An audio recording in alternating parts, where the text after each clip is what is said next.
Welcome back to another crash course in astronomy.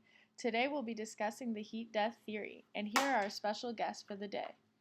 I'm Allie Harville, pronouns she, they, and I'm an expert on all things astronomy, but my specialty is investigating the ultimate fate of the universe.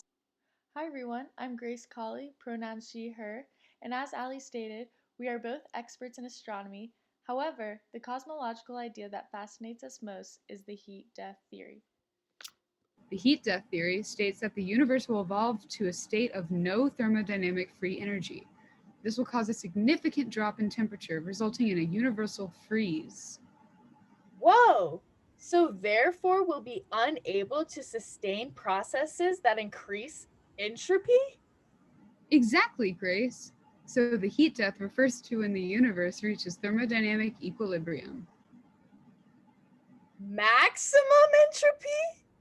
Yup, let's break this theory down for all our baby astronomers out there. Let's start with this idea of entropy. Entropy is often interpreted as the degree of disorder in a system. But this is not disorder as in a messy or clean room as you see above. So make sure you don't associate messiness with disorder. Here's a helpful graphic to show you that on the left we have a low entropy order, and on the right we have a high entropy disorder. So let's think about the moon and the sun. The sun has many more molecules and a higher temperature, while the moon has way fewer molecules and a lower temperature. So therefore, the sun has more entropy. Obviously, these aren't drawn to scale, by the way. To think about this more theoretically, let's use Boltzmann's definition of entropy. Entropy is a measure of the number of possible microscopic states of a system in thermodynamic equilibrium. Now that we've explained entropy, let's relate it to our topic. The heat death of the universe is when the universe has reached a state of maximum entropy. This happens when all available energy, such as from a hot source, has moved to places of less energy, such as a colder source. Once this has happened, no more work can be extracted from the universe. Since heat ceases to flow, no more work can be acquired from the heat transfer. The ultimate fate of the universe is a topic in physical cosmology, and one that we have found very interesting to investigate. That's so true, Allie. The ultimate fate of the universe has been debated and contested for as long as we can remember, and is a valid cosmological question. Many different theories, like the one we have discussed today, have been established in the field of astronomy. Now let's discuss some other theories.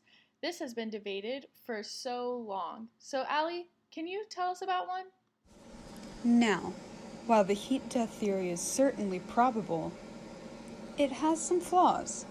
So, what is an alternative to this heat death? The Big Rip. The Big Rip can occur when dark energy accumulates and overcomes the force of gravity.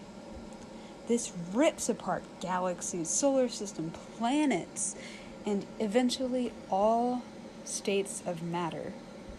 This would leave our universe as an empty vacuum, which eventually is the fate of the universe over millions, billions, and trillions of years. Some prominent figures in thinking about these theories are Lord Huron, Max Planck, William Rankine, and Walter Grande. It seems like there's been lots of debate about what happens to the universe. But let's get back to the heat-death theory here. So when will the universe end? It's predicted that the heat death will occur in 10 to the 100 years. This number is almost impossible for us to wrap our heads around in reality. Exactly. And examples of other theories include the Big Rip, the Big Crunch, the Big Bounce, the Big Slurp, and of course, cosmic uncertainty.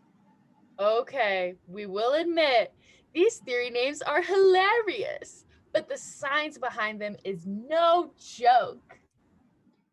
That's all for today, folks. Thanks for tuning in. We'll leave you with one final question. What do you think this means for the future of astronomy? What do you think will happen when the universe ends? Do you think it'll be the heat death theory,